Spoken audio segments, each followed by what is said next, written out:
Hey everyone, welcome back to my channel, and if you're new then welcome. Today I am bringing you my updated new makeup reviews. We did a video a couple of weeks back talking about brand new makeup, and I have been testing them out a little over a month now for most of them, and I have been testing them consistently, and today I want to give you guys kind of my final thoughts on how these products do for me and share with you my experiences with them. I hope with these videos it helps you to really close the door on products or make your final decision on if you think it's going to be something that works in your routine or works in your favor. Okay, so first we have the L'Oreal Infallible Brow Gel. This is the Lamination Brow Gel. So this one I actually got sent to me in PR, and immediately I really liked the spoolie. I like how skinny it is and how small it is because I feel like it allows me to just put enough product into my brows, and the skinny long spoolie lets me get really precise with application. So my go-to before this was the Rare Beauty Brow Gel because I love the liquid wax texture of it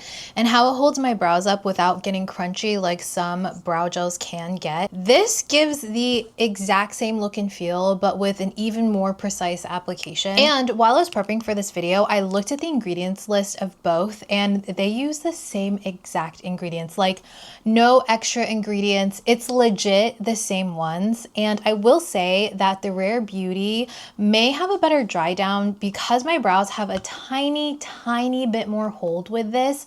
But honestly, the L'Oreal is practically the same on a normal day of wear. Have you guys noticed if Rare Beauty upped the price of their brow gel? I could have sworn that this used to be $16, but now it's listed as $19 because originally I was gonna say I could see myself kind of going back and forth between the two brow gels, but the L'Oreal one is $10.99. It's listed as $10.99, so it's definitely a better deal if you look at it value-wise depending on where you purchase it. So overall, I really like this one and I'm very happy to have it. And I'm running out of my Rare Beauty Brow Gel, so I'll most likely use this up and use this one up and probably repurchase it, honestly. Okay, so I was really on the fence about this brow pen. This is the e.l.f. brow pen, and I'm pretty sure that in my testing new drugstore video, I talked about how I probably wouldn't continue using this. And I gotta say, I am eating my words now. I reach for this brow pen almost every time that I do my brows. I haven't touched my Maybelline Build-A-Brow in weeks, and that one was my go-to before. So this brow pen and the Maybelline one, in my opinion, are completely different. I feel like because I was so used to the Maybelline one, there was a pretty big learning curve for me when using this e.l.f. brow pen.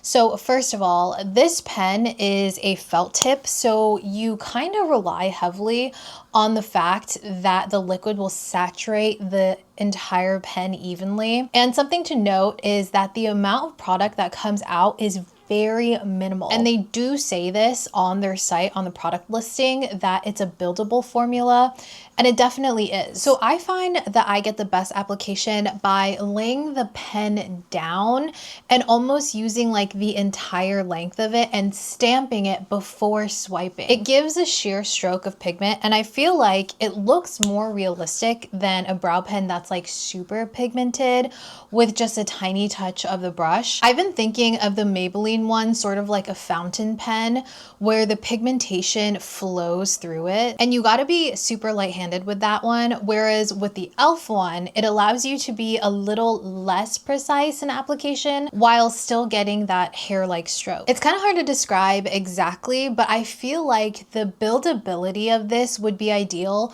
for someone who struggles with brow pens looking too structured or too drawn on. This is perfect for someone like me who kind of only needs a little bit of like detail work on the bottom of the brows and then also filling in the sparse areas for the rest of my brows. It's definitely versatile in that sense, but if you have super sparse thin brows, I could see this taking a long time and being like a little frustrating. But overall for me, I really like it. I do worry about how long this will last because sometimes it's such a sheer pigment. I worry that like, oh, I'm running out already and it's only been maybe like a month and a half of use. But no, I just like shake it really well and it seems like I'm still getting consistent use out of it. So yeah, I'm really surprised by this one and also very happy with it. So this one is interesting to me. This is the e.l.f. Power Grip Matte Primer, and it's supposed to give you that same sticky feel as the Power Grip Primer, the original,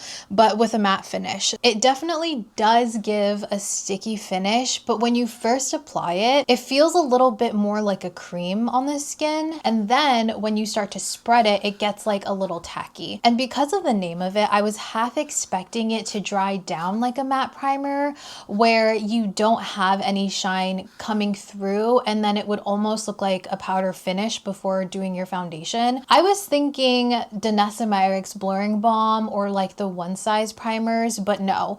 This one still has that same look as the original grip primers when it dries. I tried it a few ways where I applied it all over the skin, and then I also pinpoint applied it to like my oily areas, and I realized that this primer is kind of a hybrid. So it's a gripping primer where the products you put on top of it will stick, but it seems to be a primer that'll amplify mattifying properties in the products that you put on top. Basically, if you're using a mattifying product, this primer will help them smooth and stick to your base versus say a hydrating foundation looking matte because of this primer. I thought this was really interesting, and I had to really play around with it and kind of figure it out, because at first I didn't really think it did anything, but I do think that this works best in conjunction with more matte products.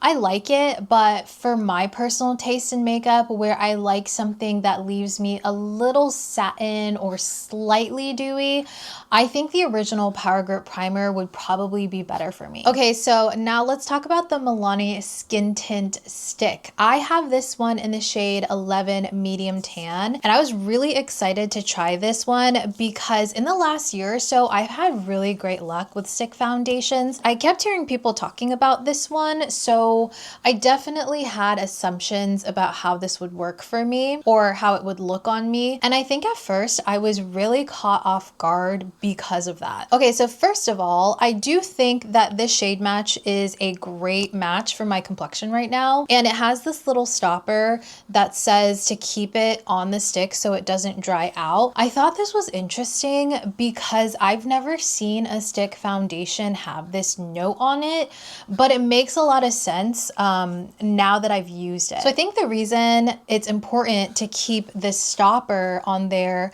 to keep it from drying out is because there seems to be a really large powder content to this foundation. You can feel how this kind of like sets down into a powder finish almost immediately. So it has aluminum starch octenyl succinate as the fourth listed ingredient, which is a modified starch that helps to absorb oils that gives a dry, like silky powder-like texture. And I think that's what's causing this to feel this way. And it makes sense that they have that ingredient like so high up on the list since this stick is supposed to blur the skin. But I do think to its detriment for me, it almost causes this foundation to be a little bit more tricky to blend out. I feel like one swipe doesn't go as far as I want it to in terms of blending.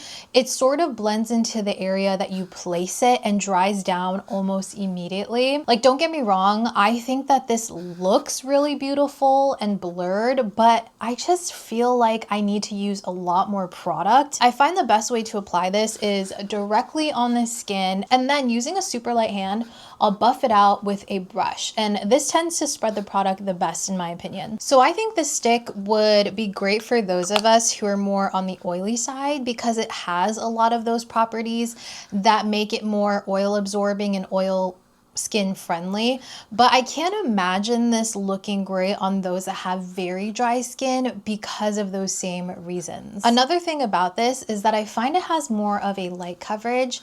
People reviewing it made me think that it would be more of like a medium to high medium coverage, But for me, I think that this has a decent light, maybe light medium coverage. But once I kind of adjusted my expectations of this, I was able to use it with more high coverage concealers and get the coverage that I wanted while maintaining more of that like blurred base from the skin tint. Personally, I think this product would be similar in performance to the Danessa Myricks blurring balms in the sense that you could use this as sort of a tinted primer slash foundation. If you're looking for something with high coverage, I don't think this will be it, but I do think it's a great everyday light coverage skin tint. Okay, so I have a whole video where I'm comparing this Maybelline Matte Lumi Foundation to the Maybelline Skin Tint, so I will leave that in the description if you're interested. I don't want to go too into detail about this because I feel like I have talked about this a lot,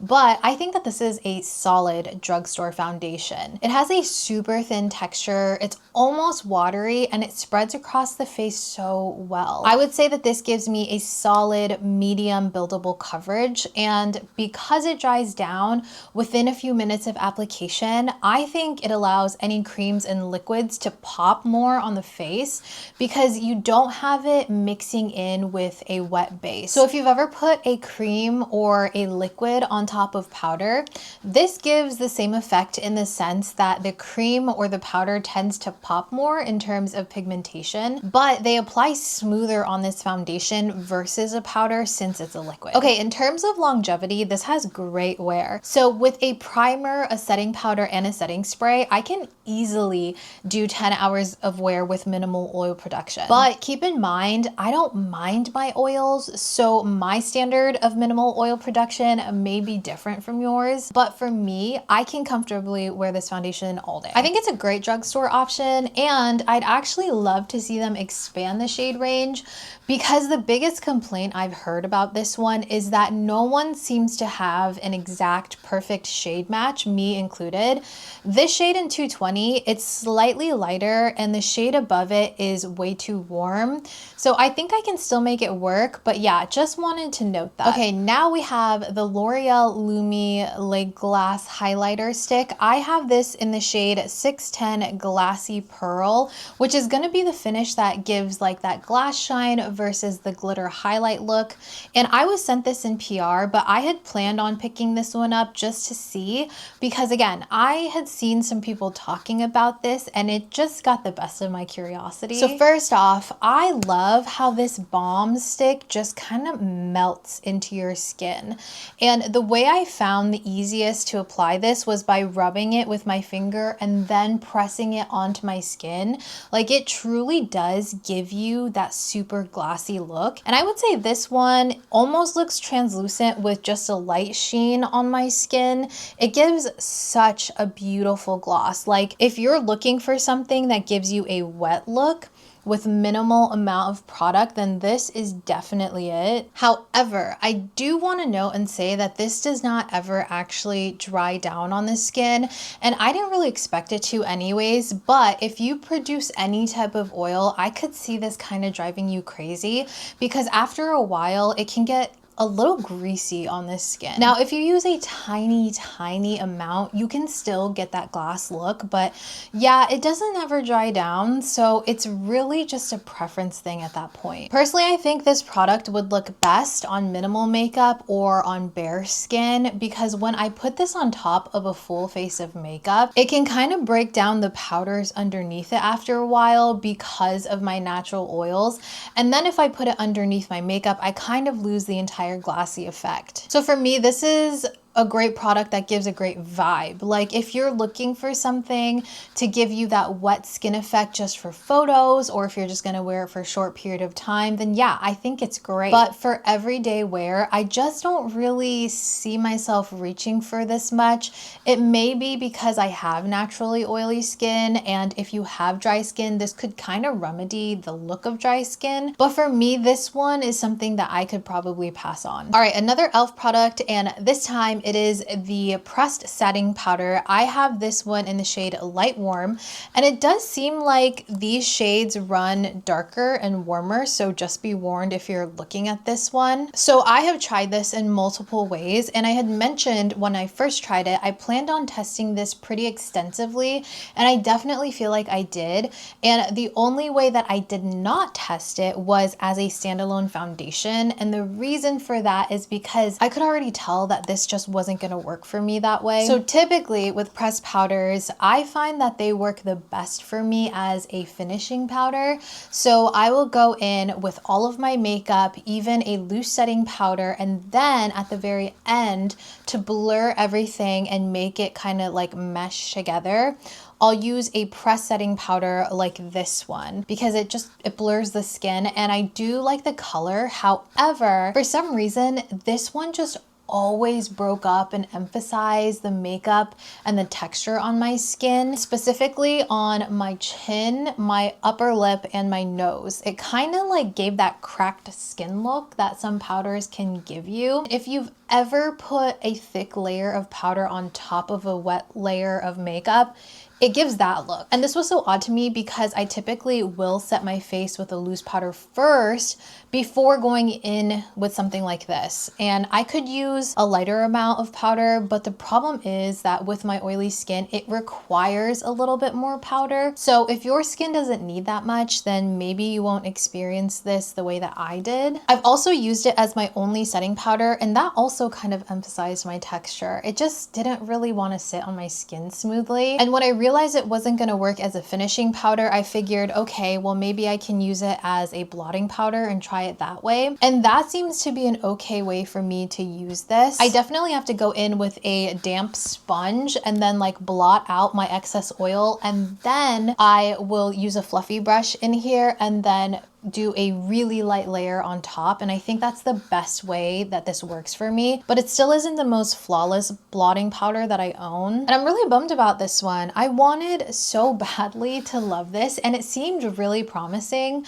I actually really like the e.l.f. Halo Glow loose setting powder that they have. That one, it looks so flawless on the skin, and I was hoping that this one would be the same, just like in a pressed form. I'm still sort of playing with this and trying to figure out the best concoction for it. So if you guys have any suggestions for me, please let me know. But so far, I haven't figured this one out yet, so unfortunately, this one is a miss for me. Okay, so I'm not gonna lie, I was pretty excited for the announcement of this launch. This is the Rare Beauty Liquid Contour in the shade Solace. When I was looking at new makeup launches, this one was the one that I knew that I was going to pick up as soon as it came out.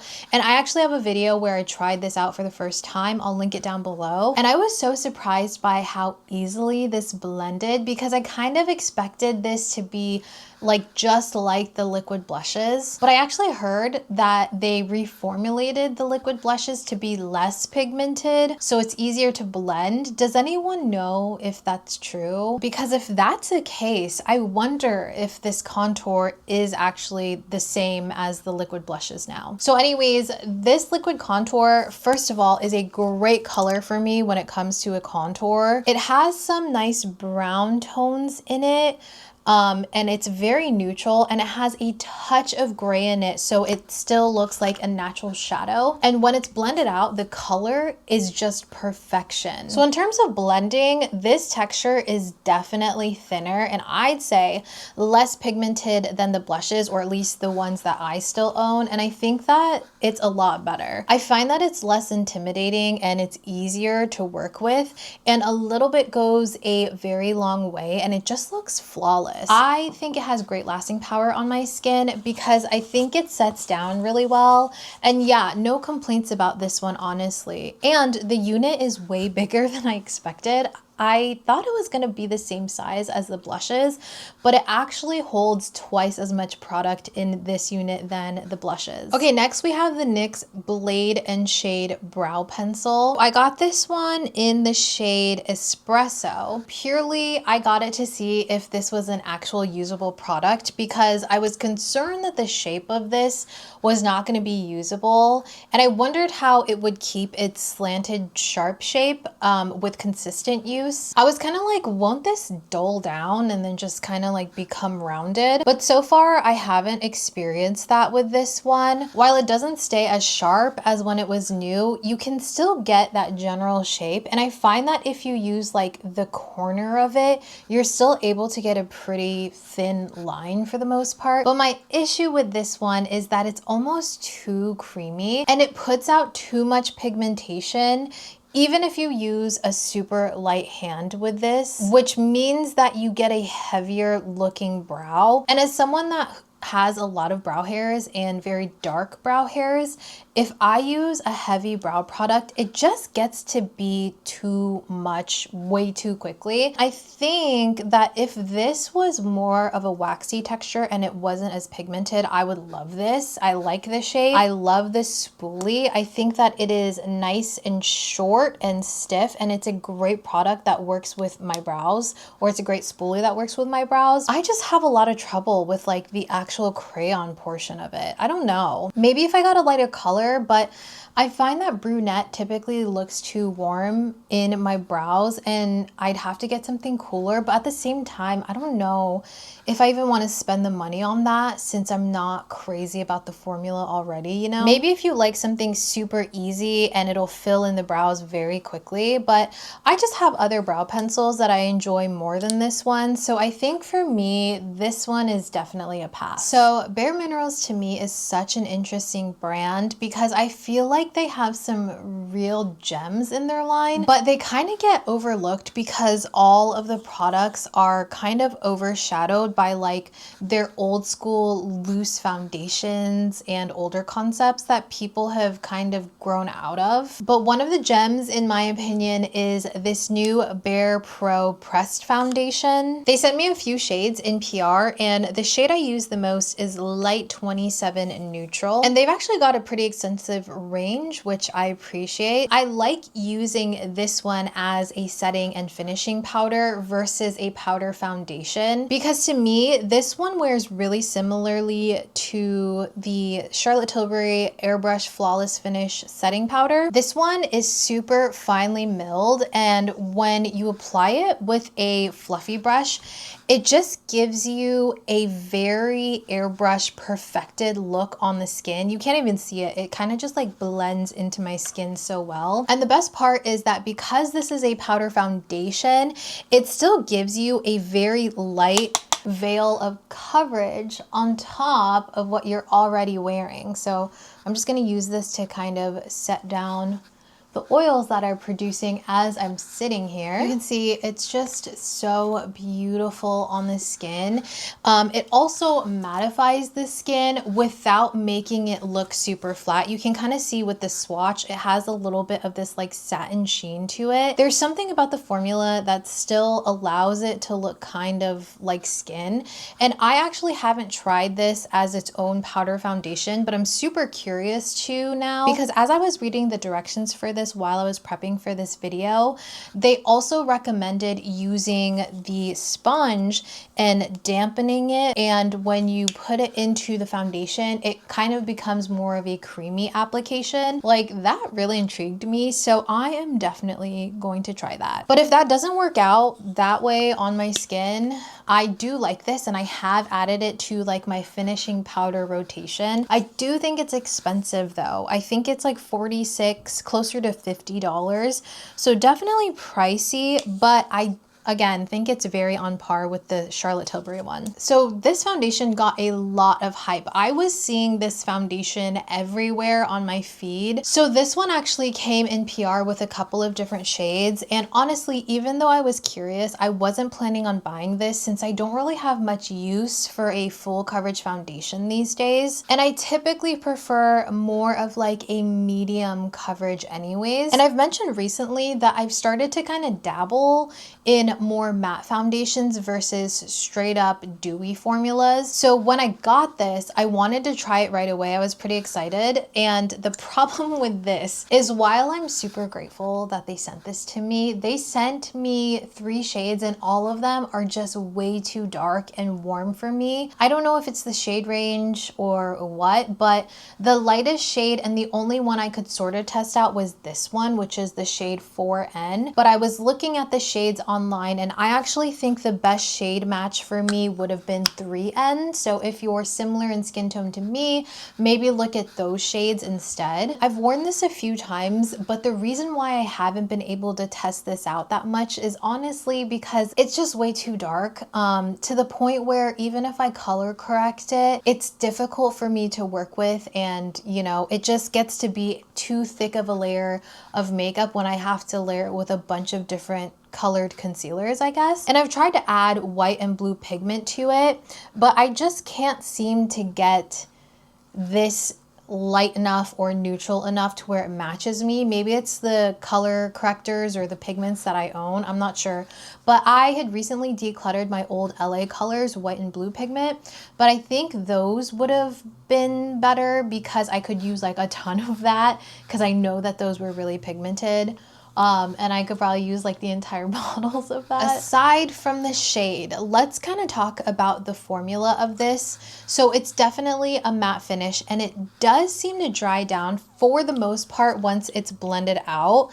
And I do feel like my skin still looks a little bit hydrated with it on, despite being a matte, which I like, since I use powders and stuff to set my face anyways. You can definitely see right there. So for me, I'd say that this is more of a full coverage, and I do think that it gives me that blurred pore look to my skin, even though it does dry down. And as far as wear goes, this wears a full day on me and then some. It's actually pretty impressive how long this can stay looking flawless. And I think with a good setting powder and setting spray, this could last you all day, even if you have very oily skin. So if you're a full coverage person or you need a full coverage product for like a specific reason, I think that this one would be a good option. I have heard that all of the shades do tend to be super warm, so I would suggest going into color match before purchasing this, but overall it's really nice. It feels reminiscent to old school like 2016 full glam vibe. But the big difference with this and those older products is how thin this tends to spread out onto the skin and apply, and it can still look like skin despite being matte. I just feel like it's a very nice, more modern take on a matte foundation. Okay, next we have the Makeup by Mario SuperShine lip gloss in the shade Berry. So truly, if I'm being super honest, I kind of forgot about this one in the midst of testing a bunch of other lip products, specifically a bunch of drugstore lip products. I went back to this and I gotta be honest, it does seem like it delivers on what it says it's gonna do in terms of gloss. This gloss is truly super, super shiny on the lips, and it has enough of an almost sticky feel to where it doesn't slip and slide on the lips, even though it looks like it has the potential to, since it's so glossy. This applicator is a little funny to me. So it's kind of like that flat slant, and product only sits on the flat side of it. So even though the doe foot is kind of huge, the only usable part of this is the very end of it. Aside from that, I think this is a very beautiful sheer berry shade, and just add some to my lips. Yeah, so pretty. It also smells very lightly of vanilla, but I do think that a lot of the shades that they released within this line, they all look super repetitive. So I'd gone into Sephora when it first launched to swatch the shades and hopefully pick up a few. And while they look slightly different on the back of my hand, because it's more on the sheer side of things, I feel like a lot of the shades would probably translate the same on the lips. I would have liked to see more variety or maybe different finishes of this, like a glossy opaque one or a glittery one, but but I do like this gloss. Is it spectacularly different from anything else I own? No, not really, but that's kind of the beauty of Makeup by Mario sometimes. They just make some really great, reliable products, and they deliver on those products and those claims. They don't really try to make things gimmicky, and I can appreciate that with these glosses. So I do like this, but I'll probably just get my money's worth out of this one and wear a ton versus running out to buy the entire collection. So I'm not super sure when these launched. I had a bunch of different loose and pressed powders from Florasis sent to me. I want to say at the end of last year, maybe like December, I think. And I did want to touch on these because I have been testing them out along with all of these other new products. So these are the gorgeous peach blossom powders. I think it's also listed as the color correcting loose powders, if I'm not mistaken, on their website. So they launched these super cool loose powders that have a really interesting unit where you have to like twist it and then open it, and then the powder is under here, like under this mesh right here. I just like the Florasis attention to details when it comes to packaging. It's nice and compact, and it's always really nice to look at. It's just so, they just really have it down. So there's a variety of different colored powders that fall into more of that color correcting category. So this one is number 5 lavender, and you can see here it's a very light purple shade. They also have a peach, a yellow, a pink, and even a blue and green powder, I think. And while we're seeing these kind of powders starting to like hit the mainstream makeup market, I feel like these from Florasis are just so approachable. So they are very, very, very lightly colored. It's kind of almost more of a hint of color, you know, like a hint of pink or a hint of purple or a hint of green. It would almost be undetectable, but at the same time, it sort of like meshes with your skin to where you can't tell it's a colored powder, but you can notice that there's a difference on the skin, you know what I mean? So for me, I have been loving this lavender powder. This is definitely what I kind of imagine when I think of a purple setting powder. It really brightens up the face without looking out of place. It's super finely milled, like it feels like one of the thinnest powders, and it instantly blurs my skin. This one works really great as like a dusting setting powder, but it also actually works really well as a baking powder for me. It's not the heaviest duty baking powder, but it does give me a really nice bake and also a nice finish without emphasizing or like sinking into any lines on my face, especially my under eyes. And personally, I've never used the Givenchy loose powder, like the old formula or the new one, but the way that people talked about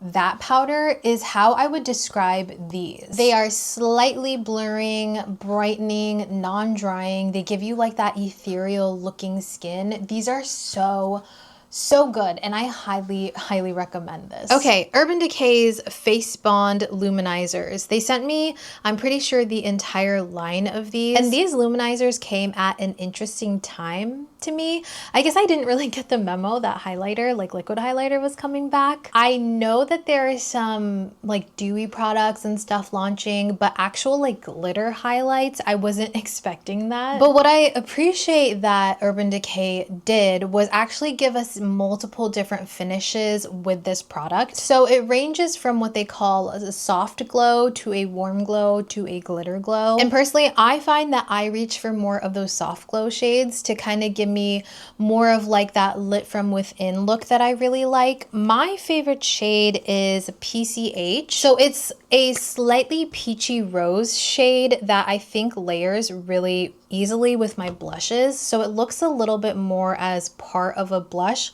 versus being its own highlight on top, if that makes sense. I have tried the Space Cowboy one, and this one in my opinion is actually a good mix between glitter and like that lit from within shine, but there's definitely some glitter particles in this one. That's like the most dramatic one that I can see myself wearing on a daily basis. This one gives me a ton of glow, and if you set your face down after putting this on, you can kind of actually still see a nice glow because of that glitter and intensity, if you know what I mean. I do like these as a liquid highlight because they do definitely completely set down, which is nice. I also appreciate the range of shades that Urban Decay had to offer because on the face, they do sort of pull differently with each shade that you use. I think that this was a fun launch, but I do think it's a very niche one as well. Personally, I would have loved to see them come out with a Face Bond liquid blush instead of a highlight. Maybe we'll see that in the future, who knows? I would definitely try those out though. And these are nice, but I would say if you're not dying to try a new highlight or add like a liquid highlight to your collection, I don't really think it's necessary. But I have been having a lot of fun with these and I've been using them, especially PCH, as an all over primer type of thing, as well as just like a pinpoint highlighter. I think for what it is, it's a really well done product and it blends well and it sits well on the skin. Okay, we're on to our last two products. So we have the Haus Labs Be Structural Volumizing Lengthening Mascara. And I got this as a 100 point perk at Sephora. And maybe it's because this is like a trial size or sample size or something like that. But I do find that the spoolie on this one just gets really gunky and clumpy. And because of that, it also applies a little bit thick on my lashes. And as you guys know, when it comes to my mascara preferences, I pretty much have to use either an Asian mascara or a very waterproof mascara if I want my lashes to hold a curl. For me, I have almost exclusively switched over to Asian mascaras because they're the ones that work the best for me. And I had very high hopes for this one. I think I saw someone that had similar lashes to mine use it and it looked wonderful on her. But unfortunately for me, while it can work, like I can make it look good, it still makes my lashes kind of fall down, which was really unfortunate. But I'm really glad that I got this 100 point perk because I definitely was seriously considering purchasing the full size and trying it out just because it got so much hype. Yeah, I don't know, sometimes I'll still reach for it just to see maybe things have changed, but it just gets a little clumpy on me. It'll stay now because I do have an Asian mascara on right now. I mean, if you're looking for something that is super dark and you don't have an issue with your lashes holding a curl, I could see this working if you like something very voluminous. And lastly, we have the Anastasia Impeccable Setting Spray. So to be quite honest with you guys, when it comes to setting sprays, it's kind of difficult for me to pinpoint exactly if it's the setting spray working or not if I haven't used it a ton. Like I have to use more than half of this to really be able to say, okay, this is working. But so far, trying to be very, very hyper aware of how this is working on my skin. First of all, it has this really intense scent to it. It smells like florals. Like it straight up smells like a floral perfume. So if you're sensitive to fragrances, you don't like setting sprays that have fragrances, this will not be the one for you. When it comes to a liquid that you're spraying on your face, you don't want it to smell like alcohol. It can be irritating. So I feel like a lot of brands include that scent to kind of mask what's actually going on there, you know? But if you're not bothered by scent, this does have a really nice mister. It's a very even, long mist, which I can appreciate, and it coats the skin very well. My thing is, again, because as you've heard, I have oily skin, I do find that when it comes to a setting spray that's going to add hydration to my skin, I have to be very careful. This one's nice because it dries down very quickly, and then I can go on top with like my finishing powder just to like